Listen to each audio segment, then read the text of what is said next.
I think that the term itself, AI ready, is very ambiguous. In your meetings, is AI discussed as a threat to be managed or a tool to be mastered? And I think that that distinction alone tells you if your company will survive the next 3 years. Every executive suite in the world is currently playing a high-stakes game of AI theatre. They're approving budgets for LLMs, hiring heads of AI, and peppering their quarterly reports with buzzwords, all while secretly hoping they won't personally have to change the way they work. But here's the cold truth that we're here to discuss today on Convergence. AI isn't a software update, it's a leadership autopsy. It's exposing exactly which leaders are agile and which ones will just be legacy artifacts. Now, today we're looking at a 90-day plan that stops treating AI as a technical project and starts treating it as a personal crisis. We're really moving past the what of the technology to the who of the boardroom. If you think that your decades of experience, that they protect you from being a bottleneck, I would say that you're likely the first person this plan should actually be designated to fix or possibly replace. So let's get into the 90-day blueprint for the AI-ready leadership team. Welcome to Convergence. As always, I'm joined by my co-host, Faisel Hoque. Faisel, welcome. Thank you, Lauren.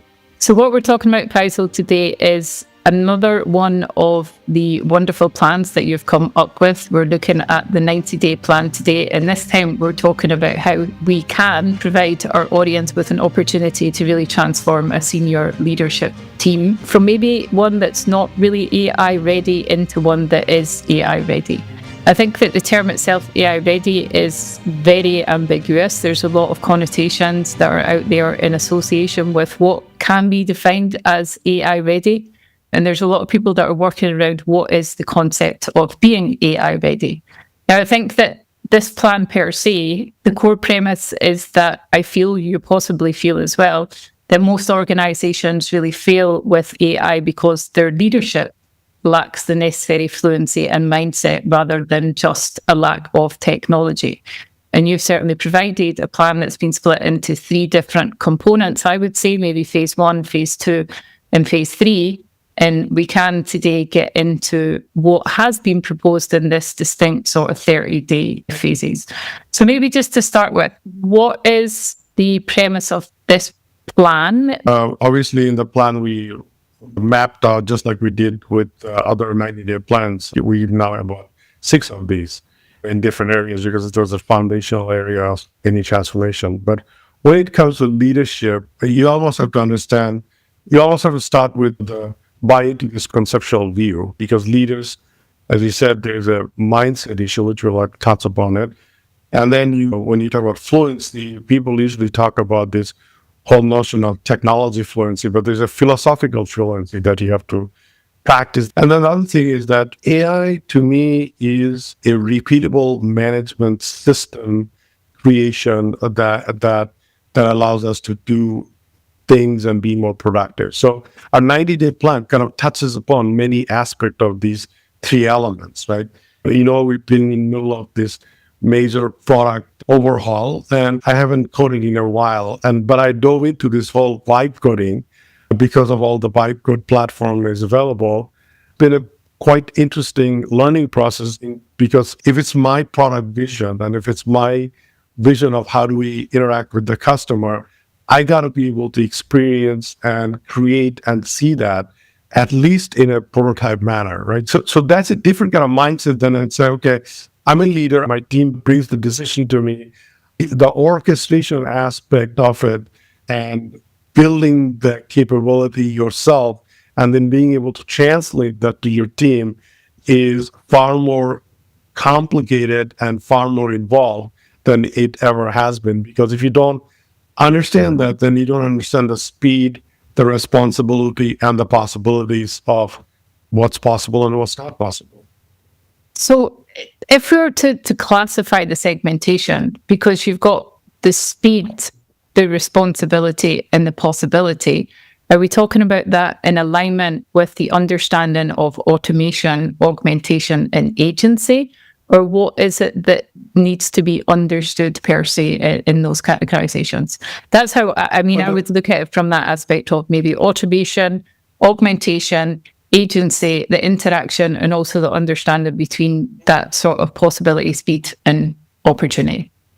Yeah, let's take a very practical example that any of us can understand, like customer care, right? So when most of the leaders have to think about, okay, we need a CRM system, and then I have customer support reps that goes and talks to my customer. Well, now you're thinking about, okay, well, that's fine and dandy, but we're going to have these high analytics that generated by AI, but we're going to push the button even further, and we're going to have a AI agent talk to my customer. If you are a leader, then you will have to roll up your sleeve and understand how is that going to look, what's going to be the reaction of the customer, how it is designed, and what's the responsibility, but also what's the opportunity. That's much more involved leadership than just saying, I'm going to let my customer care officer, the chief customer care officer, deal with it, and I'm not going to understand it if you're a CEO. That's just not going to work. So this individual development plan as a leader to understand all this is actually the first aspect of that 90-day plan when we said develop. And it starts with the individual development plan.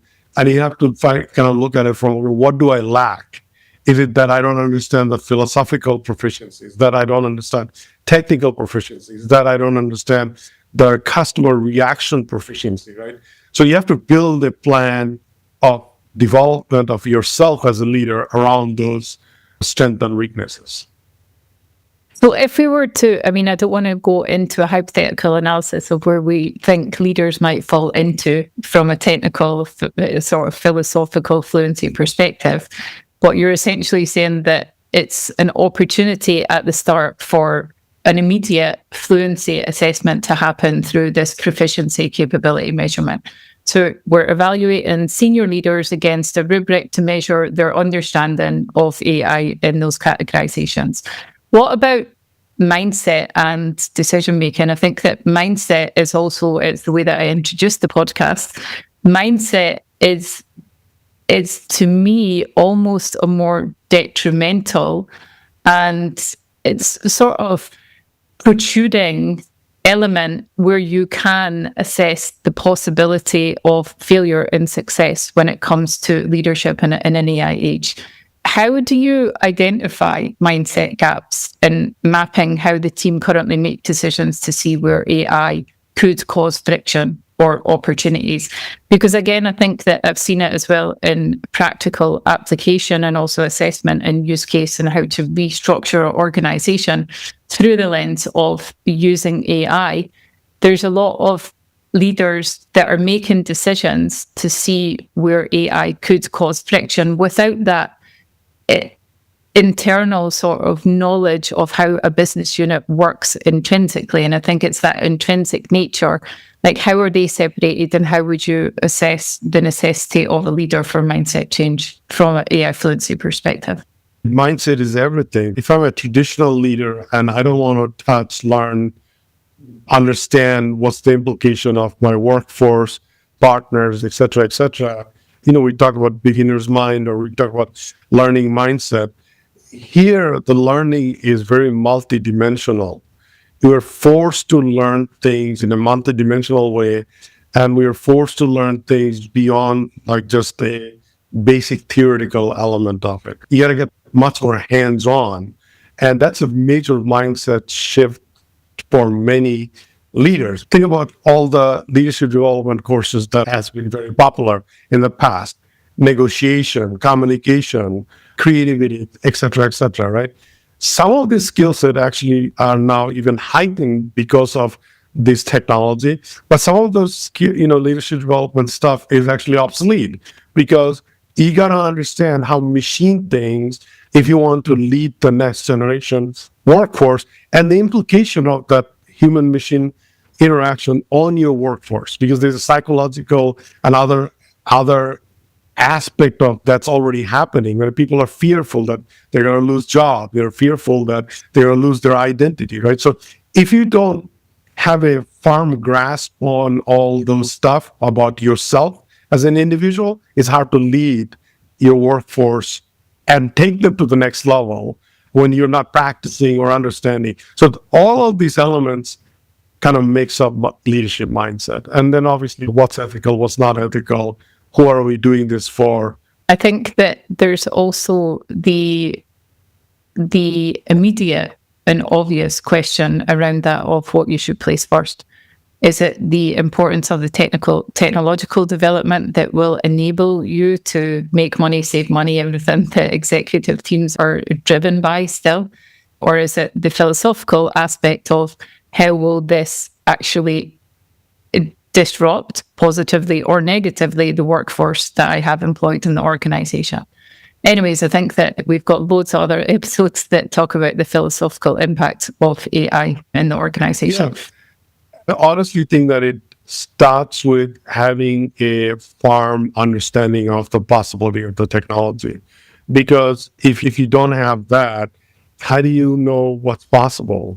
How do you know how you're going to be disrupted by your competition? How are you going to know how it's going to impact the customer base or social society, the ecosystem or social impact that you're making through your product and services? So the importance of the technological fluency, remember we talked about this in one episode, that the AI fluency is the next MBA for CEOs, right? So you have to start there, and then you have to also master the philosophical fluency and other type of fluency.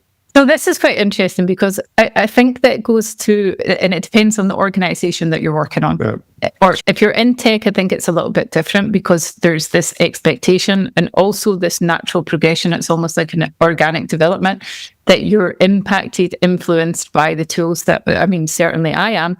If I'm working with engineers, then I see the tools that the engineers are using. I become curious. I look at the possibilities, agentic possibilities from different tools, productivity gains, productivity tools. There's more, I think, of an immediate to move into an AI first direction. But then I think about other organizations where maybe the gap between the executive team and actually, the rest of the organization is maybe somewhat bigger. So how do you ensure that an executive team really is driven by an AI first mindset and also a striving AI fluency? That must be somewhat difficult if they're not using like a 90-day framework, or they're not supported by this AI fluency MBA, which I don't know if it exists. It probably does now. Yeah. That's why if you look at the 90-day plans, it's the whole, we're talking about the 90-day plan. It starts with that assessing, right? And assessing has to be contextual and focused. At the end of the day, we're talking about business leaders, organizational leaders that are leading organization or whatever. So you have to start with what's the purpose of the organization and make it contextual to that, and then assess your skill set, leadership skill set around that. Otherwise, it's just too broad, right? And it can be, let me explore the possibility of AI in cancer research, but you're running a supply chain trucking company, right? It's not the same. So you have to make it contextual and assess your level of proficiency or deficiency around that context and purpose. So that's what that first 30-day plan is about, assessing those. And the next 30 days is that once you figure that out, it's just like you do organizational maturity assessment or capability maturity assessment. You are basically doing a maturity assessment of your leadership proficiency, right? And then you develop a plan around that proficiency and figure out, okay, what do I need to develop, right? What are the skill set that I need to develop to take it to the next level? Once you understand the development plan, then you can start embedding that. And it's just 90-day plan is not you're done. You're just setting yourself up so that you can move forward with the repeatable process of learning and development on a regular basis, right? So you have to make it very contextual and very purpose-driven versus just, I need to learn anything and everything about AI and all the possibilities and all the ramification and all the bad things that can happen. That's too much. You can't do that. You have to make it very contextual. And so that was kind of our goal and objective in developing these 90-day plans, because get very practical, very focused, very purposeful, and impact. What are you trying to do? So after 90 days, you should be able to say, develop a plan to learn those 1, 2, 3 things. And I have kind of mobilized myself to start learning those 1, 2, 3 things, whatever that may be.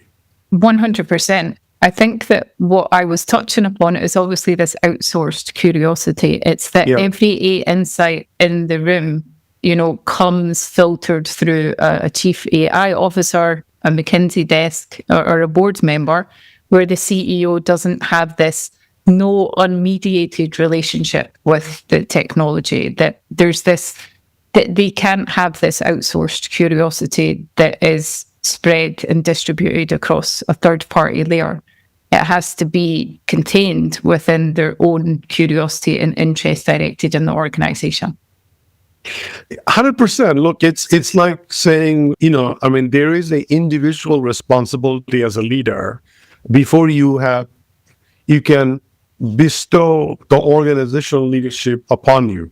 Now, if you tell me, go run a trading floor, I would not be qualified to run a trading floor because that's not where I come from, right? So, but if I wanted to run a trading floor, then I have to first I have to learn how a trading floor works, and then I can bring my AI expertise and see how it gets applied on a trading floor. So just a stupid example, but nevertheless, it's my responsibility and my own, like you said, the curiosity or the goals and objective as personal development. The leadership proficiency we're talking about, this is as much as about personal development as much as it is about organizational development, because if you're not personally developing those skill sets, you're not going to be capable of leading the organization, right? So it's really upon you. Have unfiltered learning, like you're suggesting. Don't listen to the board members and don't just listen to your chief AI officer.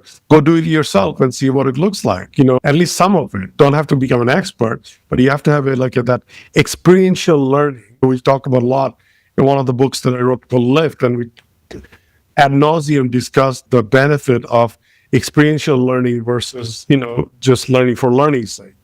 You have to experience this. If you want to lead it with credibility, then you have to experience what you're preaching, and that's very individualistic. It's not just organizational. Yeah, exactly. They have to have a thesis on the unit economics for the sort of long term and not just the short term. They should be able to describe which line item is going to shrink, which grows, which margin will compress, which one will expand, and at what speed because of the AI implementation. If there's a vision without P&L, then essentially the mechanics that are steered by the individual, it's a little bit of a theatrical spectacular, isn't it? 100%. 100%. So there's one thing that I want to talk about before we sort of usher towards a closure in the conversation today. And I think that this might be more of a difficult one to talk about. So we're talking about high stakes decision making. And you mentioned as well in the 90-day plan, this decision simulations in the second month.